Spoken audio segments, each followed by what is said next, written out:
எல்லா middle class ஃபேமிலிக்குமே ஒரு பெரிய ஒரு கனவு இருக்கும். ஃபாரின் போகணும், இல்ல பெரிய பெரிய கார் வாங்கணும், வண்டி வாங்கணும் அப்படிங்கிறதெல்லாம் இல்லைங்க. ஒரு சொந்தமா நமக்கு இருக்கறக்கு ஒரு வீடு வாங்கணும். அதான் எல்லாரோட பெரிய ஆசையாவே இருக்கும். ஹாய், ஹலோ, வணக்கம். Welcome back to my channel. இப்போ தான் என் வீடியோ ஃபஸ்ட் டைம் பார்க்குறீங்கன்னா, ஃபுல்லாக பார்த்துட்டு வீடியோ பிடிச்சிருந்தா சப்ஸ்கிரைப் பண்ணுங்கள் மறக்காமல். வாங்க வீடியோக்குள்ளே போகலாம். நம்ம வீடு கட்டுற கனவு இல்லம்ங்கிற டாப்பிக்கில் வரிசையாக ஒவ்வொரு ஸ்டேஜாக போட்டுட்ருக்கோம். அதில் இன்றைக்கி செப்டி டேங்க் கட்டுறதும் பிளிந்த் பீமும் அதோட காங்க்ரீட் போடுறதும் தாங்க இன்றைக்கி பார்க்க போகிறோம். செப்டி டேங்க்கை பொறுத்த வரைக்கும் நமக்கு குழி எடுக்கிறப்பவே ரொம்ப பாறையாக வந்துருச்சுங்க. ஒரு பக்கம் ஃபுல்லாக கம்ப்ரஸருமே வச்சு ட்ரை பண்ணி பார்த்தோம். ரொம்ப பாறையாக இருந்துச்சு. அதனால என்ன அளவுக்கு வந்திருக்கோ அதை வச்சு தாங்க கட்டியிருக்கோம். 5க்கு 5 உள்கோடு வந்திருக்குங்க. அதே அளவுக்கு சர்ஃபேஸ் லெவலுக்கு வச்சு கட்டிட்டோங்க. இடையில வர பைப்லாம் பார்த்திங்கன்னா தண்ணி வெளியில் போகிறதுக்காக வச்சு அதுலேயே வச்சு ஃபிட் பண்ணி கட்டியாச்சுங்க.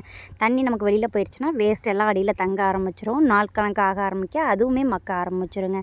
நமக்கு கீழே தளம் போட மாட்டாங்க. சைடு பூசினாலுமே உள்ளே பூசினாலுமே கீழே தளம் போட மாட்டாங்க. கீழேயுமே தண்ணி இறங்கிக்கிட்டே தான் இருக்கும் வெறும் மண் அப்படிங்கிறனால.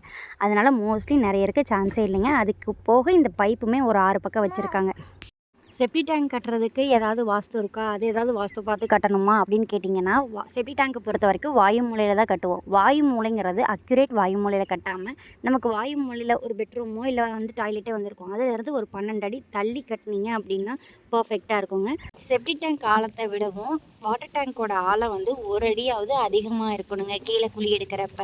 அப்போ தான் பர்ஃபெக்டான வாஸ்துவில் இருக்கும். எல்லாமே வீடெல்லாம் கரெக்டாக இருக்குது, ஆனால் ஏதோ ஒன்று இடிக்குது அப்படின்னு பார்த்தா கடைசியில் செப்டி டேங்க் தான் ரொம்ப ஆழமாக எடுத்திருப்பாங்க. வாயு மூலை அதிகமாக குழி இல்லாமல் ஈசானி மூலையிலதாங்க அதிகமாக குழி இருக்க மாதிரி பார்த்துக்கணும்.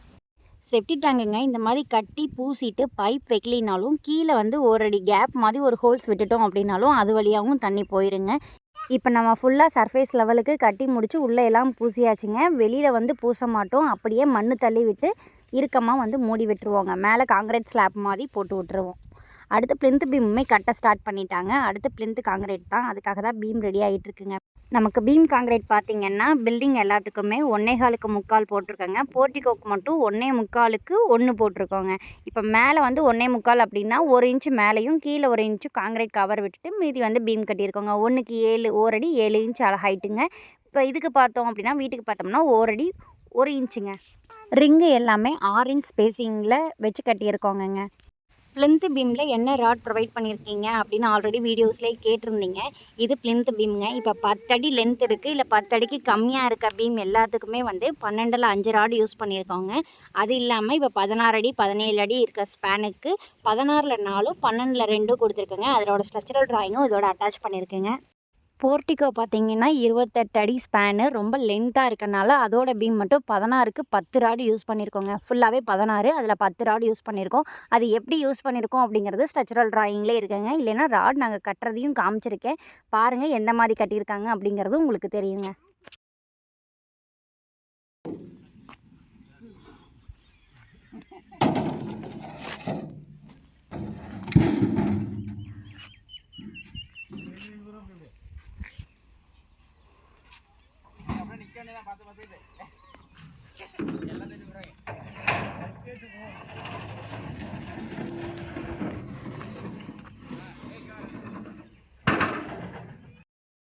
நெக்ஸ்ட்டு பார்த்திங்கன்னா நம்ம கட்டின எல்லா பீமுக்குமே ஷட்டரிங் அடிக்குங்க. ஷட்டரிங் அடித்து தான் காங்கிரீட் உள்ளே போடணும். காங்கிரீட் நல்லா பிரிஞ்சிக்காத மாதிரி ஊற்றுறப்ப கழுண்டுக்காத மாதிரி நல்லா டைட்டாக போட்டுருணுங்க. அது ஒரு தடவை செக் பண்ணிக்கணும். காங்கிரீட் போடும்போதுங்க நமக்கு மேலே 1 இன்ச்சு கவர் கீழே 1 இன்ச்சு கவர் விட்டுட்டு தான் ஷட்டரிங் அடிச்சிருப்பாங்க. அதுக்கேற்ற மாதிரி தாங்க காங்கிரீட் கரெக்டாக போட்டிருக்கோம். பிளிந்த் பீம் காங்கிரீட் பார்த்திங்கன்னா M20 தாங்க போட்டிருக்கோம் ரேஷியோ. இதில் பார்த்திங்கன்னா ஒரு பேக் சிமெண்ட்டுக்கு 10 சட்டி சாண்டு 12 சட்டி ஜல்லி யூஸ் பண்ணியிருக்கோங்க.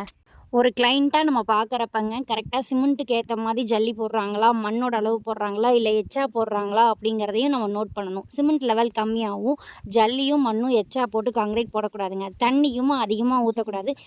பிளிந்த் பீம்னா முதல்ல என்னன்னு பார்த்தீங்கன்னா, இப்போ நம்ம ஃபுட்டிங் காங்கிரீட்லாம் போட்டிருக்கோம். அது ஒவ்வொரு காலமுக்கும் கீழே அது கனெக்ட் ஆகிறக்காக போட்டிருக்கோம். நமக்கு சர்ஃபேஸ்க்கு மேலே வர ஃபஸ்ட்டு காங்கிரீட்டும் இது தான். எல்லா காலமையும் கனெக்ட் பண்ணுற பீமும் இது தாங்க.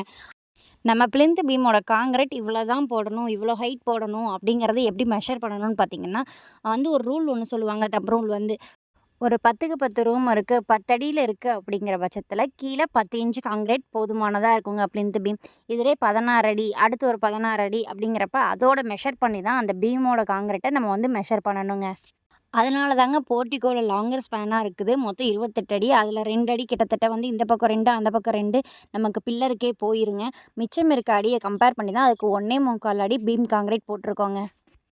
இப்ப சாயில் வந்து அன்ஈவன் செட்டில்மெண்ட்டா இருந்தாலும், வால்ல வந்து கிராக் வராம மெயினா வந்து இதாங்க பாதுகாக்கும். அது இல்லாம வால்ல இருக்கக்கூடிய லோடு நம்ம மேல பில்டிங் கட்டினாலும் வர்ற ரோடு எல்லாத்தையுமே ஈவனா லோட டிஸ்ட்ரிபியூட் பண்ணுங்க. அது இல்லாம எர்த்குவேக் ரெசிஸ்டன்ஸாவும் இது இருக்குங்க.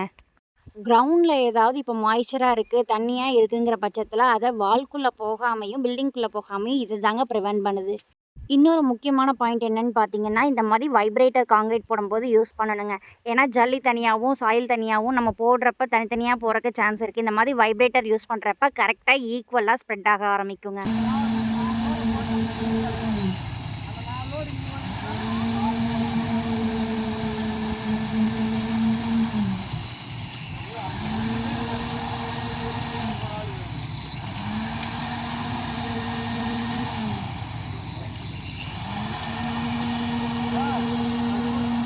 இவ்வளோ தூரம் தெரிஞ்சுக்கிட்டு தான் வீடு கட்டணுமா?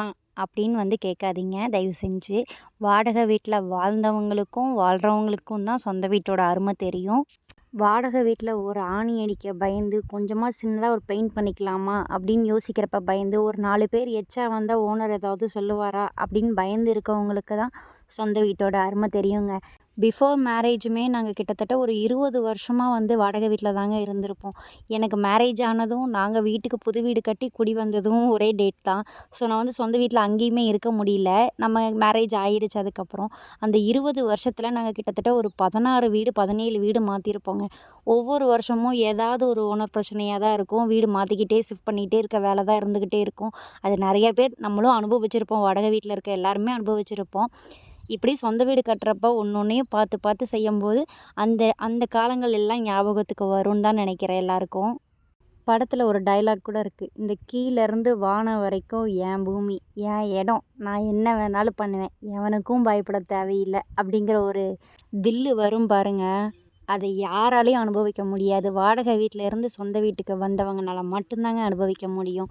அப்படி இந்த வீடியோ உங்களுக்கு பிடிச்சிருக்கும்னு நினைக்கிறேன். வீட்டுக்கு தேவையான கிராவலுமே நம்ம தோட்டத்துல இருந்தே எடுத்து போட்டாச்சுங்க. இப்பயே லோட் பண்ணி வச்சுக்கிட்டோம்னா பேஸ்மெண்ட் கட்டணுன்னே உள்ள போட்டுக்கலான்னு தான் அதுக்கான வேலையை ஸ்டார்ட் பண்ணியாச்சுங்க நெக்ஸ்ட்டு. இந்த வீடியோ பிடிச்சிருக்கும்னு நினைக்கிறேன். பிடிச்சிருந்தா லைக் பண்ணி கமெண்ட் பண்ணுங்க. நீங்களும் சொந்த வீடு கட்டுற மாதிரி இருந்தா எனக்கு கமெண்ட்ல சொல்லுங்க. மறக்காம சப்ஸ்கிரைப் பண்ணி எங்க சேனலுக்கு தொடர்ந்து சப்போர்ட் கொடுங்க. Thank you so much. Next வீடியோல பார்க்கலாங்க. பாய்.